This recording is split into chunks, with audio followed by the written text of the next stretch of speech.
1억 6,400만 원의 거래가 됐어요. 1년 만에 1,700만 원이 오른 겁니다. 내가 700만 원을 투자를 해서 1년 만에 1,700만 원이 올랐다면 수익률이 200% 이상이 됩니다.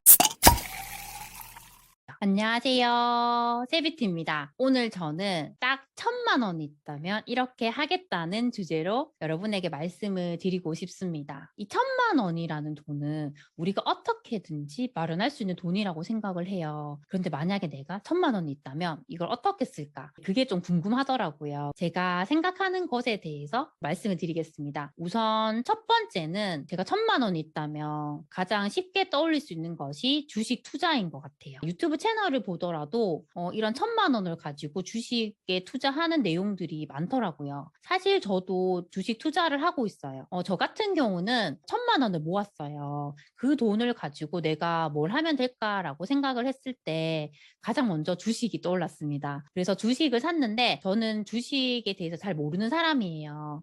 우리나라에서 가장 좋은 기업이 어딜까? 이걸 생각을 하다가 저는 그냥 한 기업에 1,000만 원치 제가 주식을 샀습니다. 그때가 2년 전이에요. 제가 판단했을 때는 이 기업의 가치보다 이 주식의 가격이 너무 떨어졌다고 판단을 했어요. 그래서 매수를 했고 제가 가지고 있던 그 2년이라는 기간 동안 주가가 정말 올랐다가 내렸다가 정말 변동이 많았어요. 하지만 제가 만약에 이 1,000만 원이라는 돈을 빚을 내서 매달 이자를 내야 했다면 이렇게 변동이 생길 때마다 속상했을 것 같아요. 어차피 제가 모은 돈이었고 따로 이자가 나가지 않는 상황이었어요. 그리고 제가 처음에 이 주식을 살 때부터 이게 우량주였고 저는 장기적으로 보유하려고 생각했기 때문에 중간중간에 있는 이 변동에는 크게 제가 일희일비하지 않았습니다. 제가 만약에 그 순간순간마다 이렇게 속상해했거나 하면 저는 지금 그 주식을 갖고 있지 않았을 것 같아요. 예전에 제가 처음으로 주식을 했던 게 20대였어요.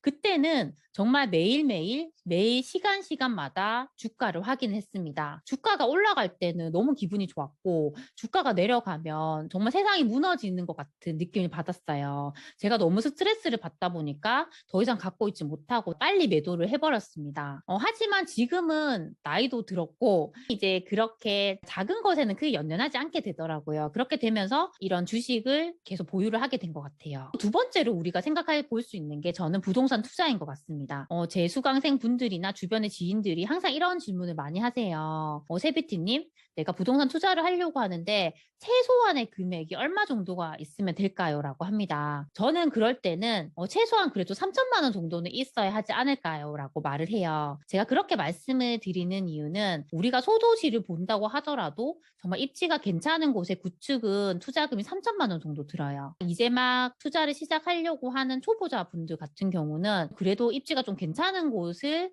선택을 하는 게 좋을 것 같아서 제가 3,000만 원 정도라고 말을 합니다. 그런데 사실은 1,000만 원으로도 충분히 가능하고 1,000만 원이 안 될 수도 있습니다. 그런데 이런 것들은 아무래도 상품성이 너무 떨어지기 때문에 제가 웬만하면 1,000만 원이 아니라 3,000만 원이라고 말씀을 드리는 겁니다. 그런데 이런 1,000만 원으로 투자를 한다고 하면 가장 생각을 많이 해볼 수 있는 게 지방 소도시에 있는 공시지가 1억 이하의 아파트입니다. 이런 곳들은 정말 1,000만 원이 안 들 수도 있어요. 정말 매매가와 전세가의 차이가 거의 없는 곳들입니다. 그런데 이렇게 전세가율이 높다는 건 아무래도 이곳에 그래도 수요가 있다는 거예요. 살고 싶어 하는 수요가 있기 때문에 전세가가 어느 정도 받쳐주는 곳입니다. 우리가 투자를 할 수 있는 선택지가 정말 많이 있어요. 정말 이런 곳이라도 내가 선택을 한다면 신축이나 선호하는 곳들에 비해서 메리트가 있어야 해요. 저는 그 메리트가 소도시 같은 경우는 상권과 하권가라고 생각을 합니다. 상권이 정말 월등하게 좋은 곳이라면 이런 곳은 상품성이 안 좋은 공시가 1억 이하라도 살고 싶어하는 수요가 있습니다. 제가 봤다 온 곳 같은 경우는 상권이 너무 좋았어요. 소도시이지만 대형 마트, 영화관 같은 곳들이 이 주변에 정말 많이 있더라고요. 그래서 이렇게 살기 좋은 곳이라면 충분히 여기에 살고 싶어하는 수요가 있습니다. 두 번째는 학군가예요. 학군도 정말 중요하지만 제가 소도시를 분석하면서 알게 된 게 뭐냐면 소도시는 추첨을 통해서 학교를 가는 경우도 많고 이 도시 자체가 작다 보니까 버스로도 충분히 이동할 수 있는 학교가 많더라고요. 그래서 학군보다는 학원가가 밀집된 곳을 더 선호를 많이 했어요. 공시가 1억 이하인 아파트라 하더라도 주변이 정말 학원가가 밀집이 된 지역이라면 충분히 수요가 있기 때문에 그런 곳들은 계속적으로 상승을 할 수가 있습니다. 제가 봤던 곳을 하나 보여드릴게요. 이곳 같은 경우는 아파트 옆에가 다 학원가예요. 학원가인데 중고등학생들이 이용할 수 있는 학원가이기 때문에 그런 자녀를 둔 부모들이 많이 선호를 하는 곳이었습니다. 2020년 12월에 실거래된 가격을 확인을 했어요. 20평대였는데 1억 4,700이었어요. 근데 전세가를 봤더니 1억 4천이었어요. 700만 원으로 이곳을 살 수가 있었습니다. 그리고 1년 뒤에 얼마나 올랐는지 제가 확인을 해보니까 1억 6,400만 원에 거래가 됐어요. 1년 만에 1,700만 원이 오른 겁니다. 내가 700만 원을 투자를 해서 1년 만에 1,700만 원이 올랐다면 수익률이 200% 이상이 됩니다. 그런데 지금 1년에 이 정도 올랐으니까 1년이 더 있는다고 하면 충분히 더 많이 상승할 거라고 생각을 해요. 저는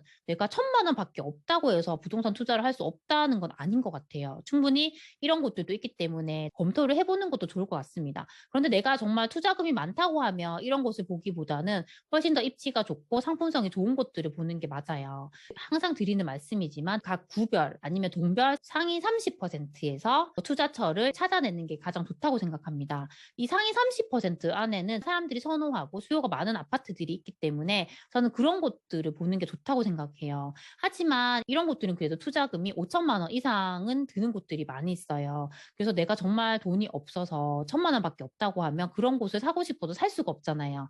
그런 분들은 정말 철저하게 이런 공시가 1억 이하 아파트 같은 곳들을 보시면서 입지가 좋은 곳들을 선별하는 게 저는 정말 중요하다고 생각을 합니다. 이런 공시가 1억 이하 아파트 같은 경우는 재건축으로 지정이 되기 전인 곳들이 많이 있어요. 나중에 재건축으로 지정이 되거나 아니면 공시지가가 1억을 넘어버리게 되면 이런 취득세 중과에 대한 메리트가 없어지기 때문에 수요가 떨어질 수 있습니다. 그래서 더 철저하게 입지가 좋은 곳을 선택을 하는 게 맞습니다. 그런 곳들을 저희가 호갱노노 사이트에 가면 상권도 볼 수가 있고 학원가도 볼 수가 있어요. 그렇게 보면서 이런 곳들을 카카오맵에 가서 로드뷰로 직접적으로 이 상권의 모습과 학원가의 모습을 확인하면서 그런 곳을 선별하는 게 가장 필요하다고 생각을 합니다. 오늘 1,000만 원이 있다면 할 수 있는 투자에 대해서 말씀을 드렸어요. 주식도 할 수 있고 부동산 투자도 할 수 있습니다. 하지만 저는 제가 부동산 투자를 하는 사람이라서 그런지 부동산 투자가 좀 더 변동성이 덜하다고 생각해요.